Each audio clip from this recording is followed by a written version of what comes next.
So I want to talk here about a subject that I've definitely covered before. I try not to bring this up all the time, partly because it annoys the hell out of me, but also I don't want to just feel like I'm beating a drum over and over again. I understand that can be polarizing and it can be just boring for viewers if it's always the same subject. But we are going to see a general election at some point in the next year. I think Sunak will call it later rather than earlier, but will be some point in the next year. And with that, there'll be closer sort of analysis of both parties and where they lie on things, particularly for voters like myself. I am undecided, but it's a misconception that undecided voters are apathetic. In fact, if anything, the opposite is true. It's precisely because I take it seriously and because I think about it, I want to make the right choice. There's things I don't like about the Tories. I've made this clear. I don't like their attitude towards the unemployed. I don't like the way they scapegoat the unemployed. They have these punitive punishments, like, wanting to make an already quite draconian welfare system even more sanction heavy. I have a big problem with that. I think it's cynical. I think it's callous. And I think it ignores the situation that people are in. Um, but there's other things I like about the Tories. Um, but that's not really what the video is about. One thing I do like, and I'll just say this briefly, is their respect for the notion of common sense. Now, making a minister for common sense probably is, an own goal because it's something that the opposition could probably attack. I think Starmer's done that. Excuse me, Sunak has done that. But I think in principle that has come about because there is a pretty unpleasant totalitarian. I say totalitarian. I really think it is a totalitarian sort of um, mindset that's come from the left. And one thing that's important to remember in our democracy, whoever the government is, that isn't necessarily the direction of the country. That's the ruling party, but we're a democracy, so the government can only do so much. There's limits on what they can say or do regarding what happens in media bodies like the BBC, in hospitals, and the culture that goes on there, in universities. There's very little, and with good reason, otherwise we'd be in a single party state.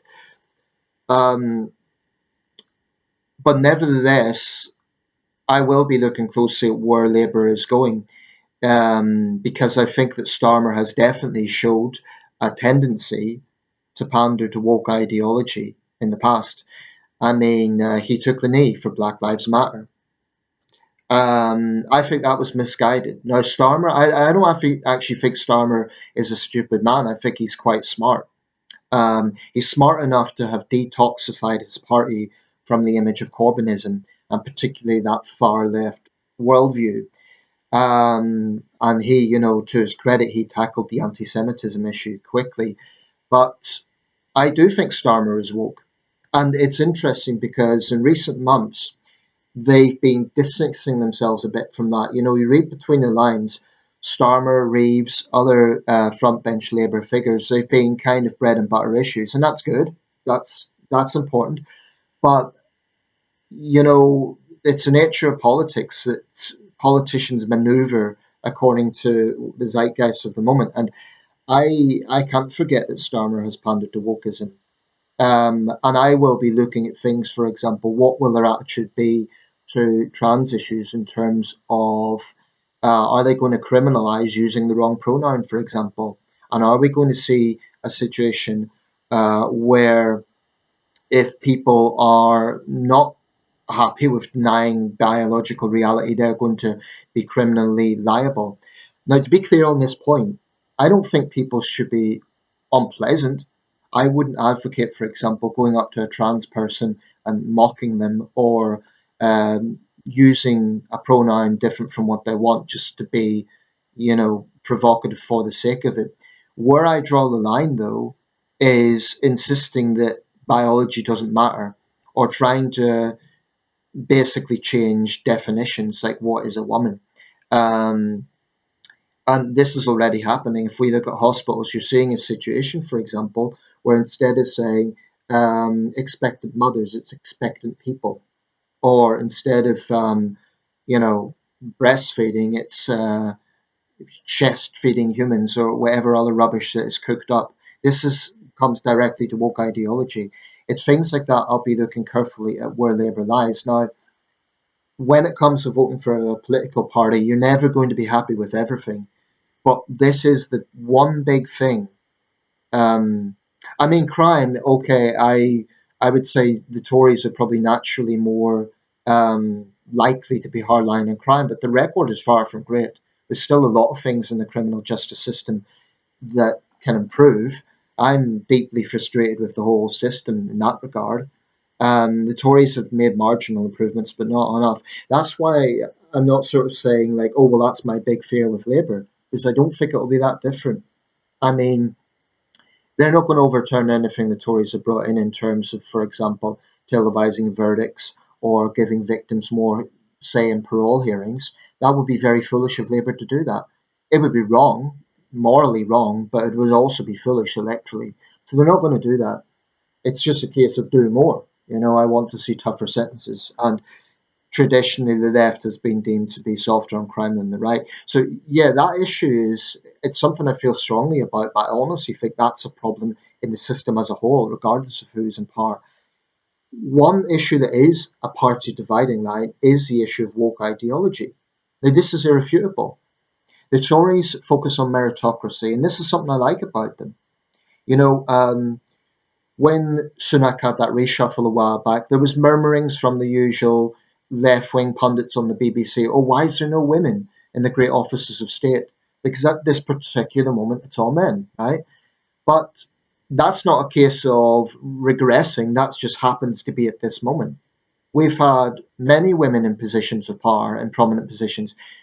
This idea that one of the great officers of state must be a woman or must be a minority just to prove something is, I think, wrong. I mean, for a while under the Truss administration, I don't think there was a single white man in any of the great offices of state. But I don't remember anyone complaining about that and saying, "Oh, well, that's wrong." It should be about meritocracy. Um, and that's an example where the left obsess about these things, and I do think the Tories respect meritocracy more. That's not to say that everyone they put in powerful positions is is good at it, but the principle is there. Keir Starmer, took the knee for Black Lives Matter. There's issues around the trans thing. I do question. Now, Starmer doesn't like talking about this. He says it's a trivial issue. Most people don't care about it. Well, it's not so trivial. This is the thing. It's not trivial if people end up, losing their livelihood or facing legal consequences because they've used the wrong pronoun. That's one example. And frankly, the elephant in the room, the race issue, is another. I really, really loathe woke ideology. And the reason I loathe it is not because I'm somehow pro racism or pro sexism. Quite the opposite. I loathe wokeism because I think fundamentally it's dishonest, and I think fundamentally its proponents are hypocrites. These are people who say that they're progressive, but some kinds of racism are fine. If it's anti white racism, that's okay. Because white people can never experience racism. And crude generalizations about all white people are fine. Let's just ignore individual lived experience. They're all the same. They can all be lumped into one grouping. Do that with any other racial group, it would be rightfully deemed racist. Sexism. Okay, they talk about being anti-sexism, yet anti-male sexism gets a free pass. Militant feminists get to make rants about men and basically get away with it. Um, and this isn't hyperbole. This isn't like me being overly sensitive or overthinking it. There is empirical evidence to show this stuff. Um, Now, even if Starmer was on the side of common sense, and I'm not convinced that he is, but even if he was, again, I recognise this as something that it's not just the domain of the government. I think, frankly, there are institutions. It's media institutions, particularly the BBC, but it's not the only one.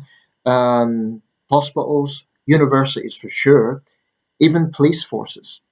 A while back, Merseyside police had this absurd billboard saying it's a criminal offence to be offensive, and they quickly had to take it down when they realised A, it was vague, B, it's not actually true. I think what they were trying to say was, hate crimes can be deemed to be, something that's deemed to be offensive by an alleged victim, it can be considered a hate crime. But it's even that, frankly, is quite concerning.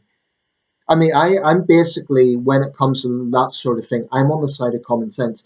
If someone has been verbally abused for no reason, if someone has been physically attacked, if someone has been discriminated against, and there's clear evidence for that, that is all wrong. Okay? No one should have to put up with that. I've been an outsider and I know what it's like. I've been picked on because of my accent. Um, I know what that's like to be an outsider. So I have huge sympathy for people who, I'm not someone who just dismisses it and says they're being overly sensitive. I do think those things should be taken seriously.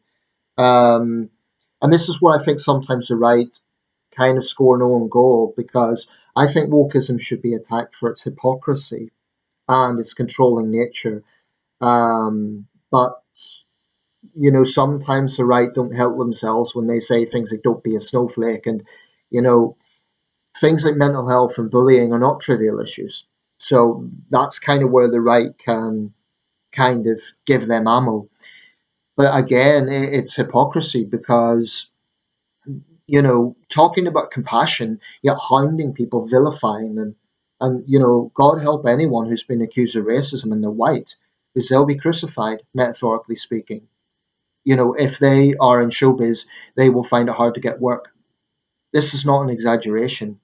So I do have concerns what will happen when Labour come into power. Will they embolden this ideology?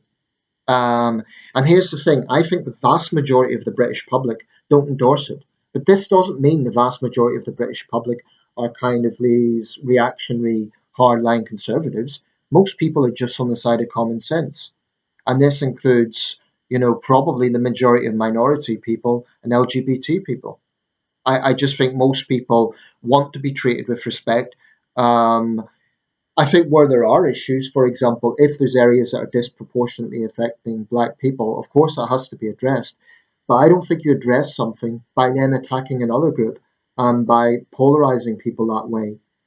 I mean, Remy Lodge, the writer who wrote that obnoxious book, Why I No Longer Talk to White People About Race, my question is, how does that sort of publication build bridges? How does that help anyone?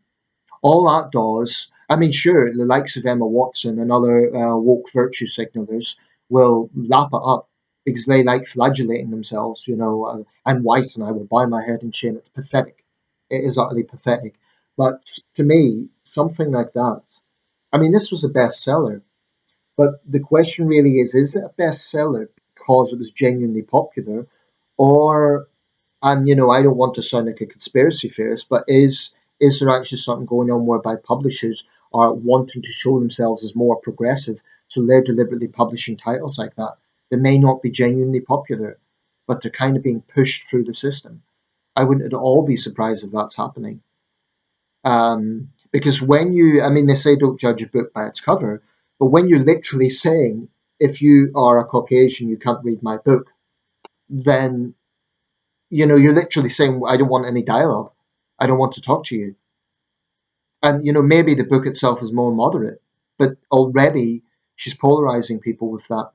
Um, there's another thing about wokeism, the left get really cagey about this. They think it's the term itself is invented by the right. This is a misconception. The term woke, as in to be awoken to perceived injustice, kind of emerged around the 70s. There is some sources that suggest it may be earlier, but roughly the 70s, particularly with the African American community at that time. They coined this as to be awoken to injustice. Then it re-emerged around the late 2010s with Black Lives Matter, kind of in tandem with that.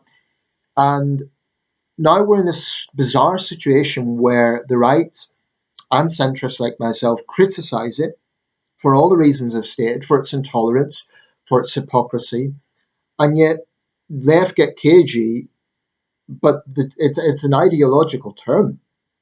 This is something they invented. So they're getting offended by something that they invented. They just don't like it being called out. Anyway, I'll wrap this up, but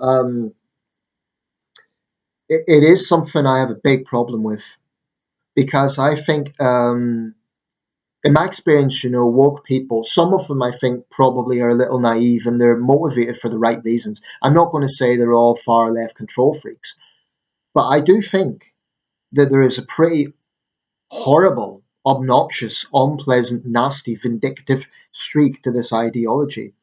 I think it's not about, teachable moments. It's about, let's hound this person out of their job. It's not about saying let's deal with issues that minorities are facing. It's about shaming white people over things that once upon a time would have actually been seen as progressive. Take, for example, so-called cultural appropriation. Now, once upon a time, that would be seen as appreciating other cultures. And it's these sort of little controlling buzzwords that they come up with: microaggressions, cultural appropriation, um, mansplaining would be another one. It's just these sort of little terms that individually should be dismissed as laughable, but then they're weaponized. They're weaponized, and I just feel very frustrated by it and sad by it because I think it actually threatens democracy. I would go that far. I think that when you start seeing this injected into our institutions, into universities, hospitals, police forces, government, media outlets, then it kind of becomes 1984. It's kind of this Orwellian situation where you will be called out for wrong think. So my message to woke people is stop saying you're progressive.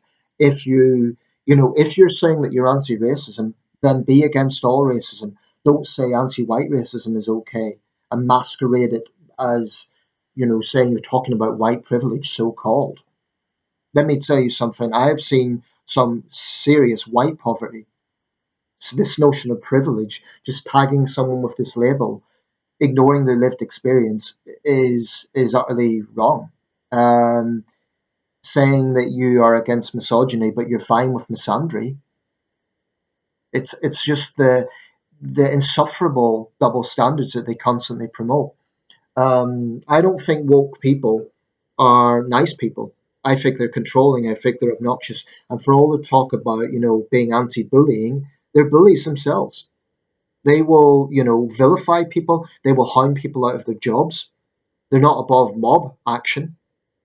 Um, and the sad thing about all of this is I am no fan of the hard right. I have absolutely no time for bigots, for misogynists, for, of course, the irony there is some trans activists are very misogynistic, but that's by the by. But I've no affinity for the hard right. I find them just as polarizing. But this is the problem with woke mentality. If you don't agree with them 100%, then you're the enemy. Then they somehow deem you to be okay with these things. It really is a very regressive way of thinking, actually.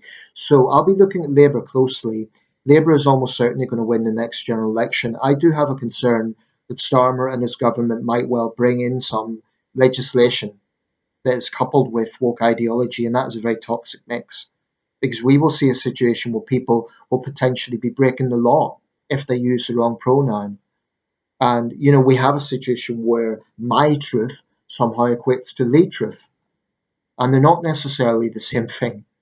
The truth is the truth based on evidence. It's not what someone perceives to be an insult. Um, the reality is, some people are just too sensitive. There's some people are too blunt, they're too thoughtless. Okay, so you get two extremes. But really, this should be about respect for others. And I think that in that sense, in terms of freedom of speech, there's some views I have a big problem with, but I would never say that person can't hold that view. Now, I might call them out. I might say I totally disagree with your view, but the thing about wokeism, there's a very, very obvious control aspect there. And I think the thing that frustrates me most of all about this is there's people who are kind of it's now been distorted so much that if you attack wokeism, people think you're some sort of conservative reactionary, when actually, really, you're just someone who believes in common sense and believes that if you're against bigotry, you should be against all bigotry. That's all there is to it. So I hate the distortion that goes on with this. Um, and look at it, the next time you're speaking to someone who is kind of self-described as woke and very of that way of thinking, look at how much they will microanalyze your words. Look at how much they will try and catch you out with some sort of hidden bigotry.